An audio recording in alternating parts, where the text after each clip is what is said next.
Hey there, and welcome back to Sleeve M. Today I'm really excited to share my best friend Amy is in town, and today I kind of wanted to go through kind of what her impressions were. We have not seen each other since last September, so way before I had the surgery. I was actually thinking about having the surgery when I saw you. Yeah, we talked about it. If you're new to my channel, I had the gastric sleeve weight loss bariatric procedure on January 9th of 2018.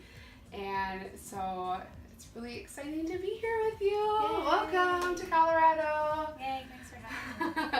We've had so much fun. Oh my gosh. So this is our last day, and I kind of wanted to just recap on the things that she saw different in me, what changes I've made that I may not even notice myself, because you've known me since college. We've gone through a lot together.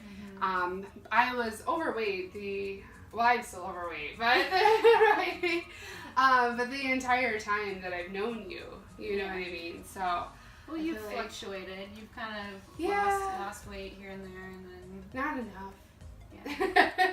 Yeah. So, what did you think when you first saw me in that Dave & Buster's parking lot? Well, I was super excited. I was like kind of nervous because I didn't know, what to expect. I was like, oh my gosh, she said she's lost this much weight. Like, what's it gonna be like? But I mean, I still feel like I've just known you so long, and I've watched you, like, we've been friends for a long time. Mm-hmm. So when I saw you, I was like, oh my gosh, you look so good. Like, it's incredible. Like, the transformation already. I mean, and it's only 6 months out. How many months are you? 5.5. 5.5, yes. So, and already it's like huge changes. It's really crazy. So we went to Dave & Buster's the first night, and then I have not gone drinking since the procedure, and Amy and me, when you're with your friends, you want to have a few cocktails. So we went to a rooftop patio where I had some vodka cranberries. It's really difficult when drinking alcohol because the mixers have a lot of the carbohydrates in them.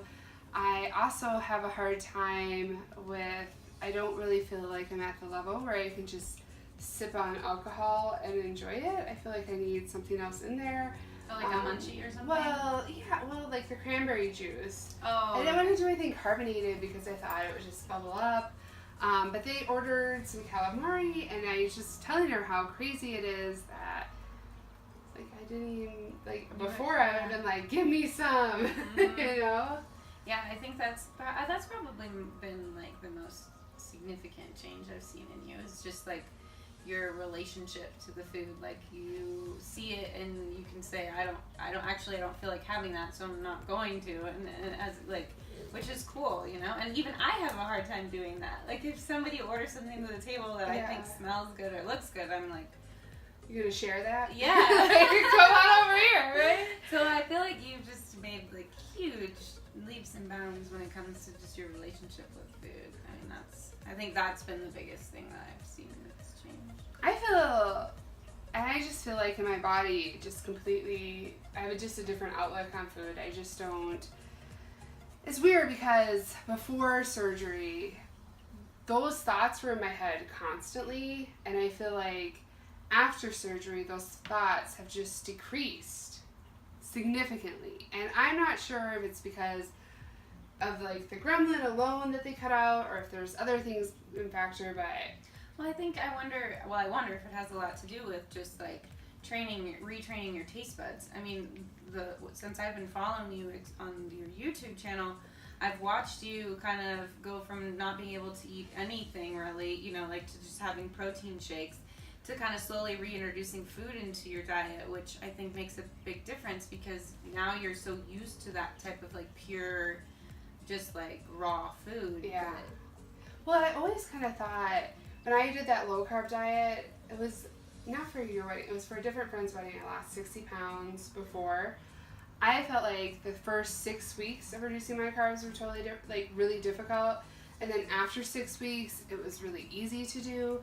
And so I think it could be that, but I still feel I just feel so different when it comes to food. I don't feel different as who I am as a person and the way we interact and the way we have fun or anything like that. No, none of that's changed. Yeah, but I think it's actually really cool because I do you know, I hear some of the things about like how this type of surgery can change someone, and I really do think that you're still who you are, but you just have a different relationship with food, which is really awesome. Like, it's... I don't even miss that part of my own self. It's just like, I feel like it took up a lot of brain function to think about food so constantly that I'm just like, gosh, I can do so much more with my brain now. I feel like I've even learned a lot just by being around you these last couple of days in my relationship with food, because, or just when you're out, or when you're on vacation, or when you're, you know, like mostly when you're on vacation, or maybe when you're building a new relationship with someone or whatever it could be. A lot of it's centered around food and like going out and getting stuff to eat or drink, you know, and it's like, that's insane how connected we are to food. I mean, we have to eat it, but yeah, it's a different level of connection. Well, it's weird that you mentioned that, because like when you used to come, I used to think of the favorite restaurants I wanted to bring you to and things like that. And this time I thought of the favorite activities I wanted to take you to. And not only the favorite activities that I would typically do, but I kind of wanted to push myself and try new things, because I don't really have like a hiking buddy, you know, yet here in Colorado. And some of the things that I want to push myself to do, I don't have like friendships with people, so I was kind of excited to kind of test those out with you, because I feel so comfortable around you. Because hiking, like, it does give me a little bit of anxiety, because like when I first moved out to Colorado, I did not realize how hard the hikes can be here. Yeah. And how straight up, how you have to climb over boulders, you know, whatnot. And so on day 2, we went to Red Rocks in the morning, and we looked at all the fitness people, which we didn't really participate. So we were a little hungover, so we went to Red Rocks. We watched the fitness people. I wanted to show Katie it, and we had a great time. And then we got back in the car, and we drove up to, it's called St. Mary's Glacier. It's a hike up out of Colorado Springs. Super pretty. We were a little hungover, and when you first look at the trail, it looks really intimidating. It's like boulders that you have to climb up, straight up. And the hike is pretty much straight up. I think you get a 600 feet elevation change, and you're starting off at 10,000 feet. So if you're not familiar with elevation, the higher you go, the less oxygen, the more you get out of breath. And when you're very overweight and you have all that visceral fat pushing on your lungs, it's really tough. More difficult, yeah. So I don't think I told you this part, but the first time I did that hike was with my friend Marie, and we had to stop constantly on the hike up. And I get nervous about hikes because I have to stop, and I don't want to be with somebody that's like, come on, like, hurry up, you know, so I only really go on hikes with really close friends. There's hiking groups out here, and I would love to join, but I want to be good at hiking before I just show up and go on a hike. You know what I mean? You did really good this weekend. Well, so the first time I was just huffing and puffing, and then I went last year before my surgery with our friend Deanna, and by this time, you know, I had been walking Guinness in the morning, and I felt like I did a lot better on that hike. But this time, I mean, we only stopped a few times, and it was more for like Guinness than like it was like to get overly shade. catching our breath. We didn't stop at all on the way down. No, and so you're like, no. it was crazy though, because you know, like every day when I'm exercising, I try to push myself. I try to do a little bit more, but to have that where it was just, I remember it was the first time, and I remember it was the second time, and then the third time. I mean, the second time I did it, my hair was like all sweat, and I'm like, Deanna, are you not breathing hard? She goes, no, not at all.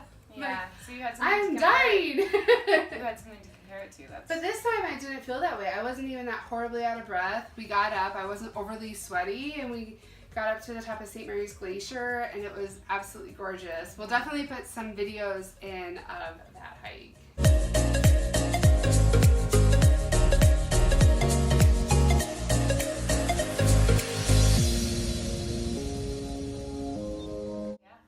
So it was super fun, and then we went to the Rockies game last night, so that was crazy. We've done a lot. Today we woke up early and we went to yoga with my favorite teacher, and I hope you enjoyed it. It was really fun. And outside in the park. And I feel like my yoga was like coming along. Yeah, I was very impressed. And I feel like sometimes You did the whole class. Yeah, and then you have to go down to child's pose and relax. I feel like yoga, before I was always kind of nervous because I was like worried about like the judgment, and I think she does such a good job of being like, we judge ourselves on the balance pose, we do those things, and that's why I love yoga. And we really opened up, and then we went up and stopped at Whole Foods to get breakfast, where I picked up some chicken. Amy goes, "Are you just gonna eat chicken?" I was like, just plain chicken? Yeah, just eat it. No problem. Okay. Well, and you got mangoes and some coconut. And I love coconut. Yeah. So it was really good. We went up to the Poudre River, and we were going to go tubing down it. That was my grand idea.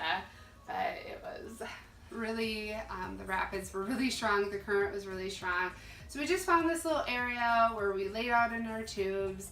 And I am in big trouble when it comes to swimsuits because that one was way too big. Like, yeah. Did you see it sagging in the butt? Well, it's time to probably start considering getting new clothes. And all of my swimsuits are way too big. I'm seriously down on clothes. That's what we should have done this weekend. We should have just gone shopping. But I feel like this trip has been like really fun just to like share this experience with you and to do those things because I feel like I want you to like know how I'm doing, and it's not like I feel like, but you've always been like such a support. I remember when I joined Weight Watchers once, I was telling you about it, and you were so excited for me, and you, and I didn't even do that good on the diet, but even afterwards you'd be like, "How are you doing on Weight Watchers?" I'm like, "What?" But like kind of fell off the bandwagon, but you were always like, "Well, get back on, like do these things." And every trip that Amy and me have ever gone on, she's a super. I mean, you're like my ninja. She likes to rock climb. She's doing, trail running now. Yeah. I mean, you're just like a very active person. Every time I would go visit her, she always made sure that we did something active, and I always kind of remember at the end, like honestly, like thinking I wish I could do like better. So I think we'll leave it there. Amy is going to join me with the video that we're going to post next week, where we taste pancakes and syrups of low carb content. It's pretty raw. We won't hold back on it, but it's a great video if you're looking for different syrups that you can use with low carb pancake of your choice, or ice cream to use. So make sure you hit the subscribe button to see that, and I'll see you next week.